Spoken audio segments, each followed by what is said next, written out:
news about Jeffrey Epstein and his connections. Now, the Daily Mail ran with this story. I say take it with a grain of salt. More outlets do need to report about it, but we're going to say allegedly. Here's some information that you need to know. We already talked about the fact that he had a connection with Bill Gates. We talked about his connection with RFK Jr. We've talked about his connection with JP Morgan and Jamie Dimon. We've talked about his connection with Google co-founders, Sergey and Larry Page. And we also told you that Larry Page seems to be missing. They cannot find this guy, and they are trying to find him because they need to issue a subpoena to him. Now we're going to talk about a couple other people. Oh, and we talked about his connection to Noam Chomsky. Now there's more people because there's been more files that have been released. So shout out to the Daily Mail for reporting this. So exclusive, the Jeffrey Epstein files, trove of never before seen emails and calendars give unprecedented insight into his network of power and influence that includes Chris Rock, Peter Thiel, and Richard Branson. I think all of you know who Chris Rock is. Richard Branson owns Virgin Records. He's another rich dude. Peter Thiel is also another rich dude. He owns multiple things. I believe he also owns Rumble. Oh, shit. That just hit me. I'm sorry. That just hit me. Yeah. I think Peter Thiel does own Rumble. Let's get into this. Yikes.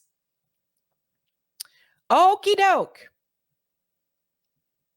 A vast trove of Epstein's private calendars and emails are being revealed today by dailymail.com.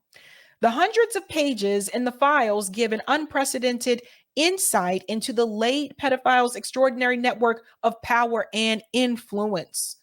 Among the revelations is that Epstein appeared to know personal details about his marriage with Bill Gates and ex-wife Melinda, while magician David Blaine had numerous dinners with the financier.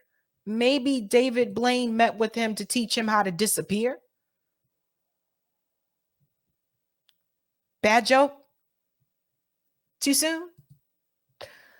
Presidents, prime ministers, royalty, famous names previously not linked to Epstein are also featured in the hundreds of pages of documents. They show that Epstein courted the world's elite even after serving 13 months in jail for having sex with underage girls and being labeled a registered sex offender, as he sought to rehabilitate his image.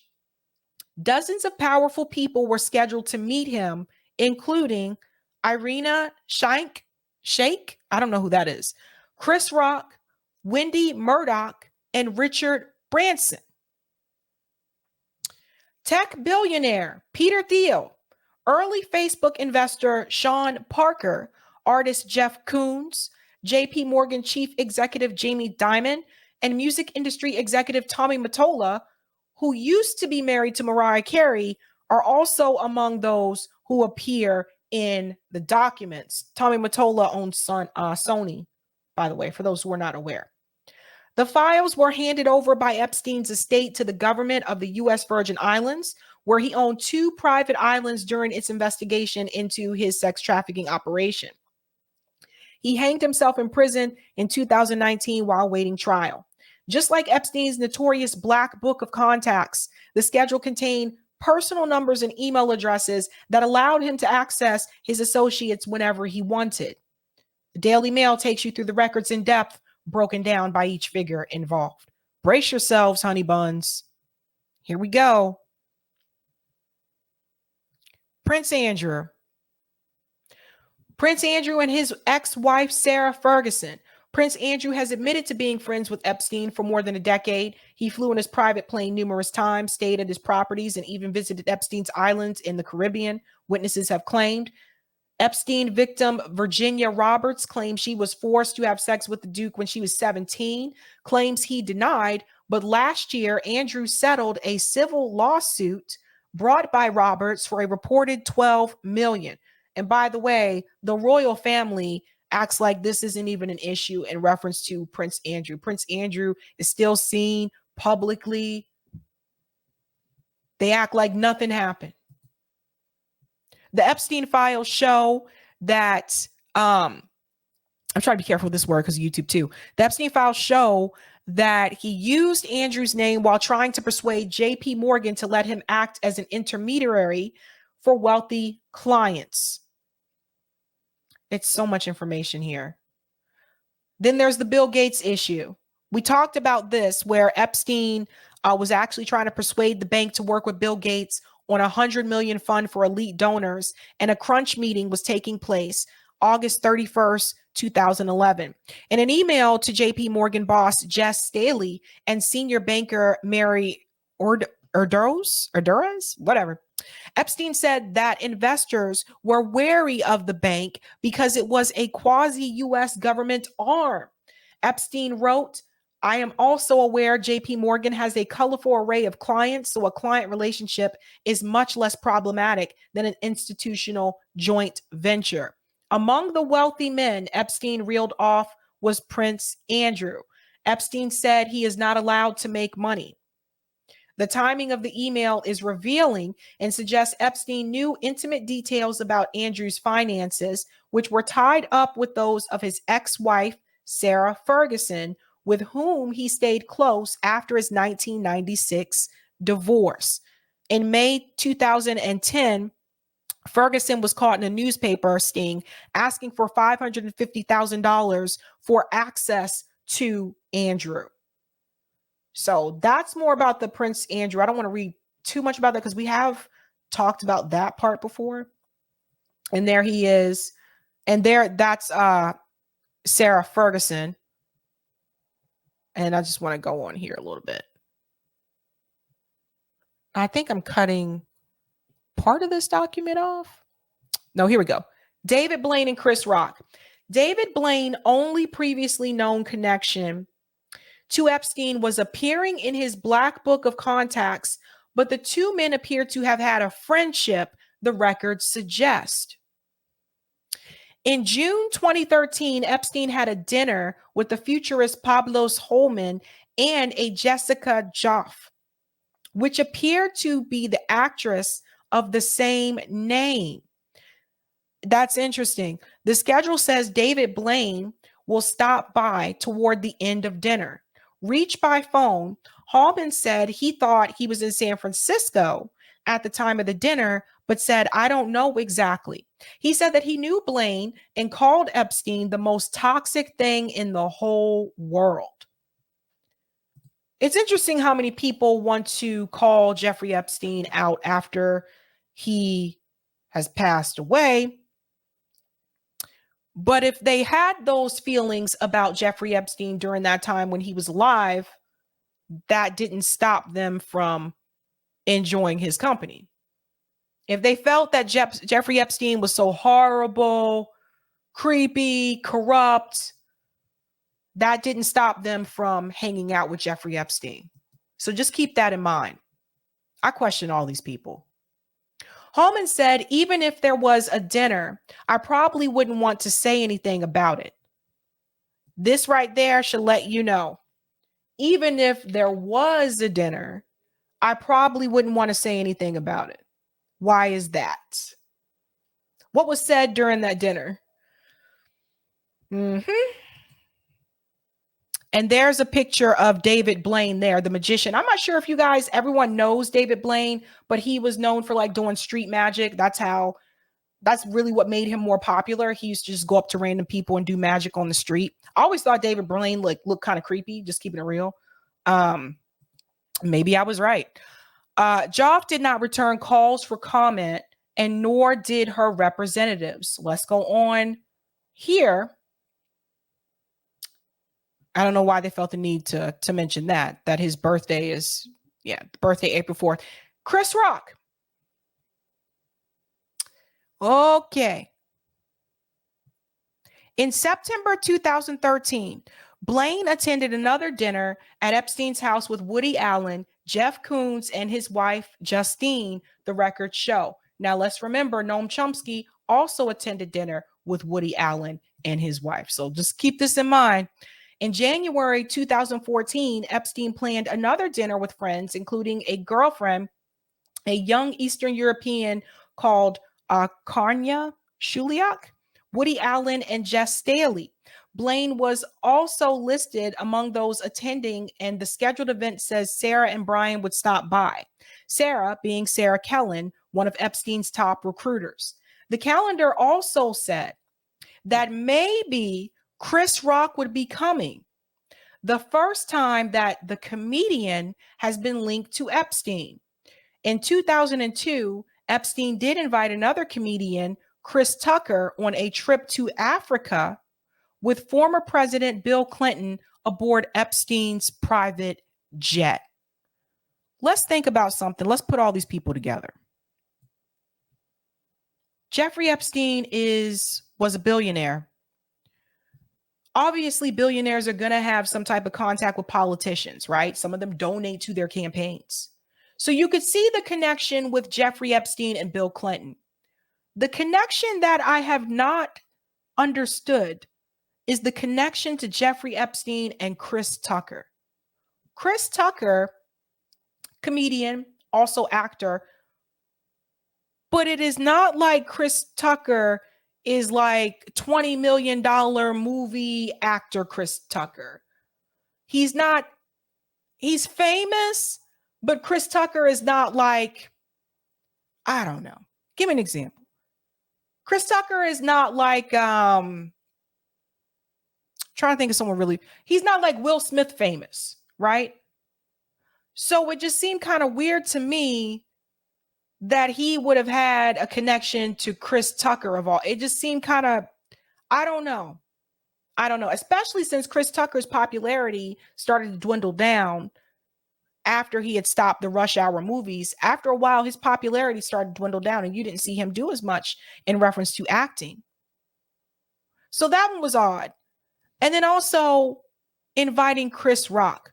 Chris Rock, in reference to comedians, Chris Rock can sell out a stadium, I think, faster than Chris Tucker could. So I could kind of see why he would reach out to Chris Rock. But Chris Tucker, to me, that one just seemed kind of, I don't know. That one, it doesn't sit well with me for some reason. A source close to Rock said that he did not attend the dinner.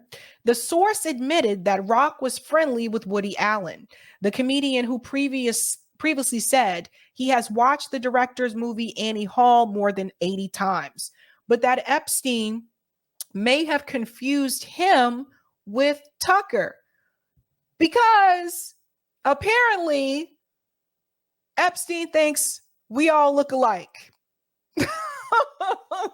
Chris Tucker and Chris Rock do not look alike. I don't know how you mix up those two. Chris Tucker's voice is very different. He has a distinct voice, right?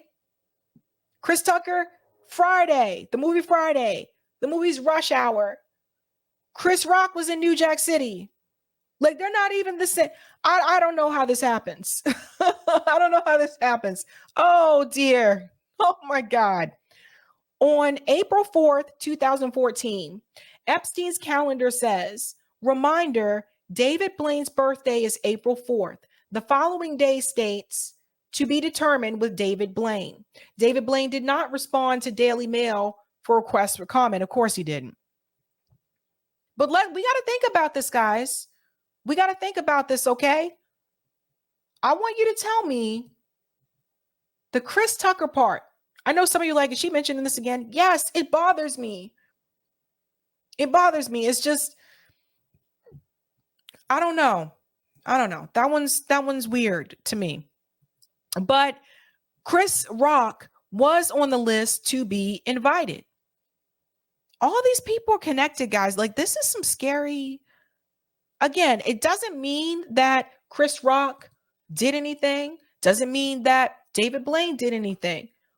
But what it does mean is that they were all connected to Jeffrey Epstein. And we have to start wondering how many people went on that jet, the Lolita Express. How many people went to that island? We still don't know. Still don't know. We talked about Bill Gates, so I'm not going to get into that again. We talked about him a couple of times on here in reference to this relationship. But I also want to mention, we talked about JP Morgan, so we're not going to go through that again. We talked about Woody Allen. This is crazy. But the part I want to mention is Jess Staley. Jess Staley was the chief executive of JP Morgan's exclusive private bank, which had Epstein as a client, and then the bank's chief executive until he left in 2013. He became the head of British bank Barclays in 2015, and he was forced out in 2021 over his links to Epstein.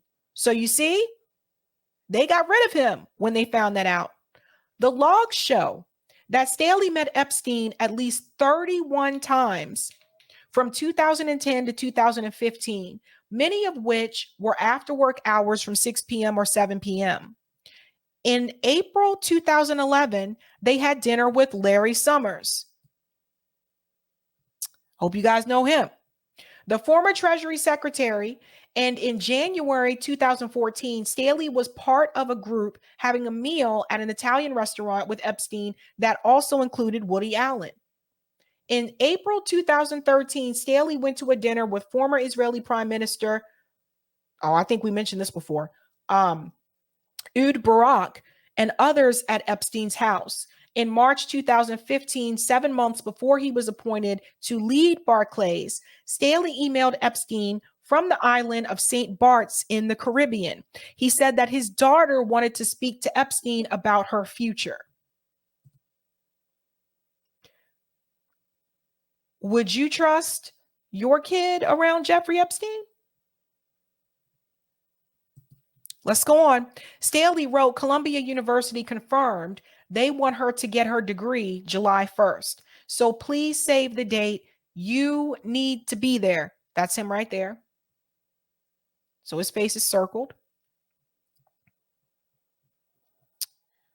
Jeff Staley standing with Jeffrey Epstein. The picture was taken after Epstein was convicted of soliciting prostitution from underage girls in 2008. So this is the piece you really need to hold on to. When he went to meet with him, again, this was after he was already convicted. After he was convicted. Hold on to that, guys. This is what kills me. The people, not even necessarily the people who met with him beforehand, who were not involved with any of the activity, but maybe had met him for dinner or business discussions, but the people who chose to meet with him after he was convicted, those are the people I am giving a side eye to. You need to look at them very closely. Let's go on. The logs show that Staley met with Epstein at least 31 times from 2010 to 2015. And these are the logs here. Around the same time, Epstein's assistant sent him a reminder, Jess Staley would like to have dinner with you and his family. But the most disturbing calendar entries feature mention of Epstein making sure that wine was available for Staley during his visits in what appears to be a possible code word for something else. I bet it was. On May 29th, 2012, Epstein's scheduler Leslie Groff said that Staley was coming at 6:30 p.m. and wrote, reminder to have a bottle of wine for Jess chilled and ready to go. She added that one of Epstein's housekeepers had to confirm back RE this. January 7th, 2014, Susan Hamlin, another of Epstein's assistants, emailed him with the subject snacks for today. She wrote, do you have any specific requests for appointments with Rothschild, which Jess may be joining? We will have Jess wine on hand. So if I'm using my imagination, these phrases, snacks for today, wine on hand, maybe that referred to women. Maybe that referred to some of those underage girls. Allegedly. I have to be careful how I say it on here, but allegedly, that's if I'm just using my imagination. Now, On September 9th, 2014, the diary noted a 7:30 p.m. appointment with Staley. It read, have Jess white wine available. November 20th, it says, Jess Staley, make sure we have white wine. Notice how it went from here, it's white wine, and before, wine on hand, and this time, white wine.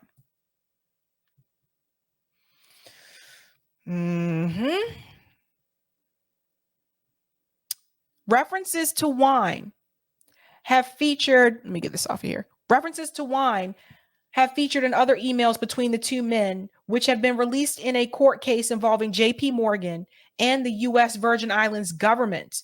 On November 1st, 2009, while Epstein was still in prison for having sex with underage girls, Staley emailed him while staying on his Caribbean island.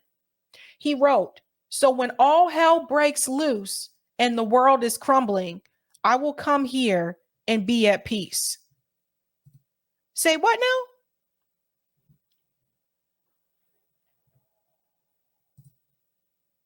I hear you, Robert. Robert says it is code. When all hell breaks loose and the world is crumbling, I will come here and be at peace. Presently, I'm in the hot tub with a glass of white wine.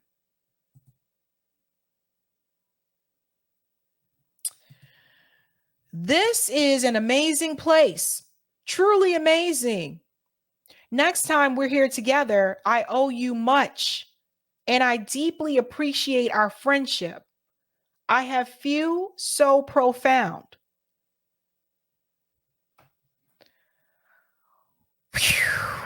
Kill Your Corgi said this is Illuminati.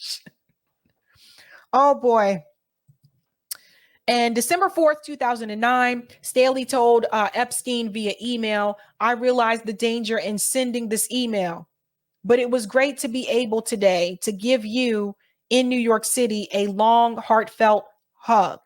The next day, Epstein wrote to Staley, you were with Larry, and I had to put up with ... and attached a picture of a young woman, which is redacted in the court document. Staley responded, don't tell me, a French wine. Epstein replied, always thoughts of alcohol.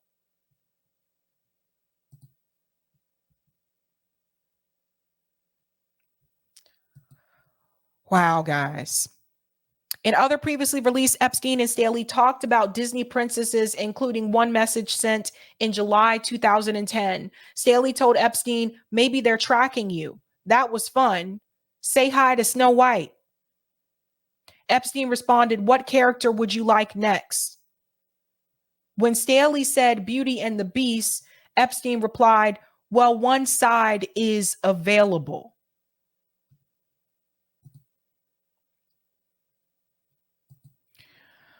Moving on to Richard Branson. I'm not going to get through all of this because this is a long article. Richard Branson, let me go to him. There's Shalane. This is Richard Branson. So he owns Virgin Records, for those who are not aware. He's always told this story over and over again. I was a teenager. I dropped out of school. I started selling records out the backseat of my car and trunk of my car, and I became rich, so you can too. That's what people know about Richard Branson. But apparently, listen to this. It says, the note says that Richard Branson may join the dinner. A source close to the Virgin founder was in the UK that night, where he hosted the stars of the event for his company, followed by a party for his train company, Virgin Trains. A spokeswoman for Branson was not able to comment on whether he ever met Epstein. So again, that's him there. And the picture says, on September 20th, 2013, Epstein scheduled lists a to be determined dinner with Bill Gates, Thorbjørn Jagland, the former Norwegian politician, and Norwegian diplomat Larsen. The note says that Richard Branson may join the dinner. So he also have connections with him. But again, I would expect him to have connections with another, rich guy, Peter Thiel, tech billionaire and early Facebook investor Peter Thiel had several meetings with Epstein, the calendar show. During one stretch in 2014, Thiel appears to have met Epstein 3 times in quick succession at a time when he was on the board of Facebook and in charge of venture capital firm Founders Fund.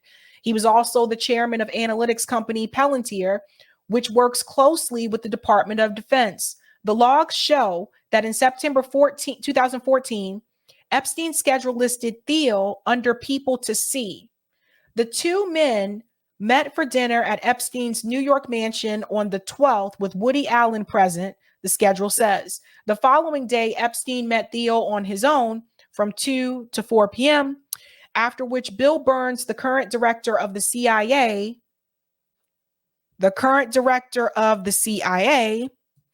who was deputy secretary of the state at the time, joined them for an hour. He was hanging with all kinds of people, even people that are part of these government agencies. The day after that, Epstein planned a lunch and said that maybe Peter Thiel would come. The two men were scheduled for lunch the following week, and the entry list Thiel's personal assistant and their number. Thiel did not respond to dailymail.com requests for comment. Of course he didn't.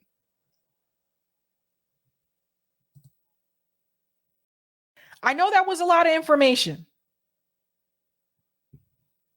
but you need to know about it. I feel like more names are being released every week, so stay tuned. But this is crazy. Crazy.